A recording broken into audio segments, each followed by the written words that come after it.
Bonjour et bienvenue à la critique exigeante. Comme prévu, ça va être une critique de Burn the Witch.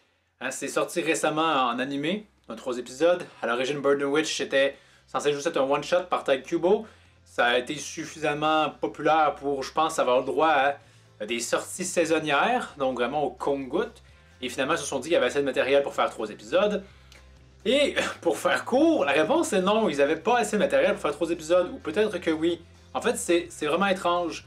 Parce que quand tu commences à écouter Burn the Witch, t'as l'impression d'être peut-être au 3e épisode d'une série, mais que c'est le premier épisode. Donc au final, tu termines ces 3 épisodes-là en posant beaucoup de questions. Et honnêtement, c'est pas parce que c'est pas une série qui est mystérieuse, hein. C'est juste abscon. Ça devrait pas être aussi compliqué que ça, mais on dirait qu'il y a une introduction qui a pas vraiment été faite. Je veux dire, j'en comprends qu'on est à Londres et qu'il y a 2 Londres, hein, la vraie Londres et la Londres inversée. Si j'ai bien compris, dans la Londres inversée, il y a des dragons. Et il y a des groupes de gens que leur but, c'est de chasser ces dragons-là. Mais certains dragons, ils arrivent à les utiliser comme forme de moyen de transport balai magique. D'accord? Et là, il y a ce personnage qui attire les dragons et qui a lui-même un dragon chien avec lui. Il a un statut particulier justement parce qu'il attire les dragons. Et là, je pense que j'ai dû lire sur Wikipédia pour comprendre que c'est parce qu'il a été mordu par un dragon que les dragons sont attirés vers lui. Et là, éventuellement, le gouvernement en place, ou l'ordre en place, je sais plus trop quoi, ils veulent le tuer. Je suis pas trop non plus compris pourquoi ils veulent le faire. Éventuellement, ils ne veulent plus le faire parce que peut-être qu'il attire à lui des dragons magiques. Donc bref, on est vraiment... je sens que l'univers a peut-être du potentiel. Mais honnêtement, je suis vraiment surpris qu'ils se sont dit « Ouais, on va faire 3 épisodes et ça va fonctionner. » Non, honnêtement, il manque de quoi. La compréhension de l'univers, elle est pas complètement là. Je comprends pas vraiment non plus la relation avec les personnages. Bref, il y a à peu près rien que je comprends dans cette série-là. Honnêtement. C'est juste 3 épisodes, mais c'est 3 épisodes de confusion. C'est maladroit. Il manque vraiment beaucoup trop de choses. Je veux dire, je pense que aussi, ce que j'ai lu sur Wikipédia, c'est que l'organisme qu'on voit qui s'occupe des dragons, c'est la branche ouest de la Soul Society. Donc une volonté là, de faire un lien avec l'autre de Tite Kubo, Bleach. Ça se voit souvent, ce genre de phénomène. Ici, c'est encore une fois... À chaque fois, j'aime pas vraiment ça, et ici, ben, je l'aime encore moins, parce que bon, Bleach, l'idée, c'est que la Society, c'est l'endroit où les gens qui meurent vont, hein. Donc, nous dire que bon, ça, c'est bon pour les Japonais, mais à Londres, c'est complètement différent, puis qu'à Londres, il y a des dragons, pas de Shinigami. Quoi? Pourquoi est-ce que le monde aurait des volontés différentes? Ça me rappelle un peu, de certaine façon, God of War, qui essaie d'introduire toutes les mythologies, alors que ça marche pas, hein. Si t'as un dieu suprême, ça serait bien qu'il y en ait juste un seul, et non pas, c'est le dieu suprême d'une région géographique donnée. Ça enlève un peu de panache à la chose. Et c'est pareil ici présent avec Burn the Witch, qui fait son moins de nuit à Bleach en se liant avec, et ça n'apporte à peu près rien, honnêtement. Donc vraiment, j'aimerais bien vous parler du récit, mais honnêtement, l'important de se retenir, c'est que tu as un récit qui ne met à peu près rien en œuvre. À un moment donné, il y a un dragon noir, et bam, je pense qu'on passe à l'épisode suivant, et ce dragon-là a été vaincu hors champ. Ok. J'avais encore une fois l'impression d'avoir manqué un épisode, mais non.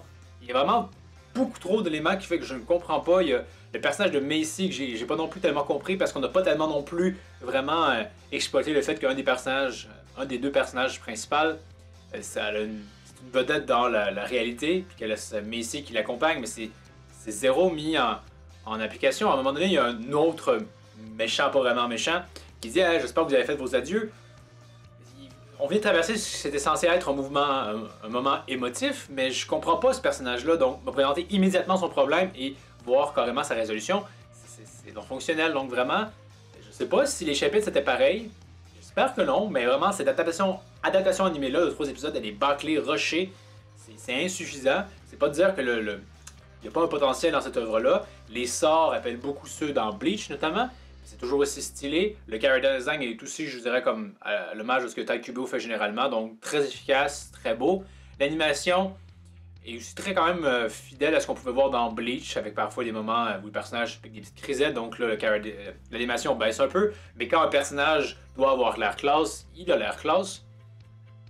Et les designs de dragons sont également aussi parfois intéressants. Mais vraiment, c'est niveau histoire que le mob laisse, aussi personnage, forcément. Tout est trop bâclé. Hein? Encore une fois, je demeure surpris que ça soit sorti comme ça. Est-ce que c'est moi qui est juste trop bête et qui comprend pas?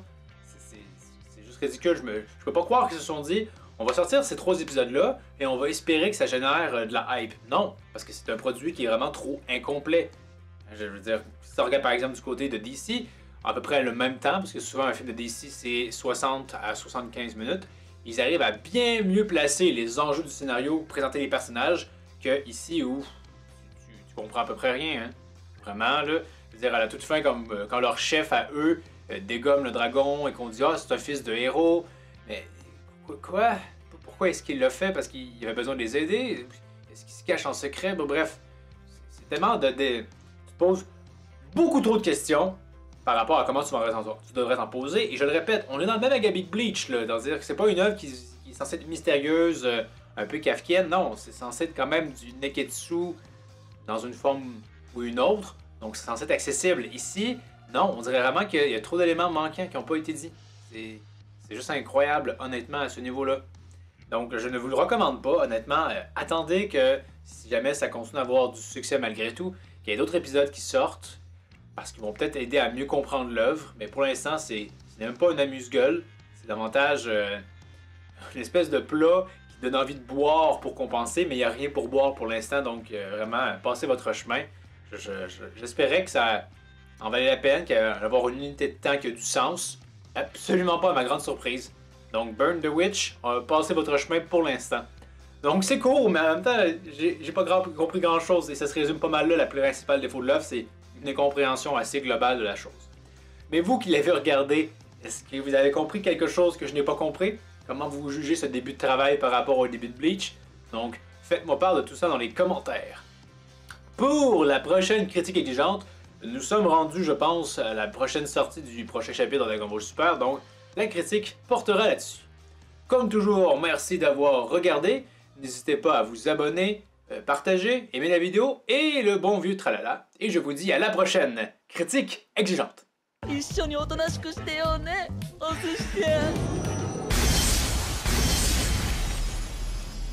Cette épée ne servira à rien et ne sera pas expliquée.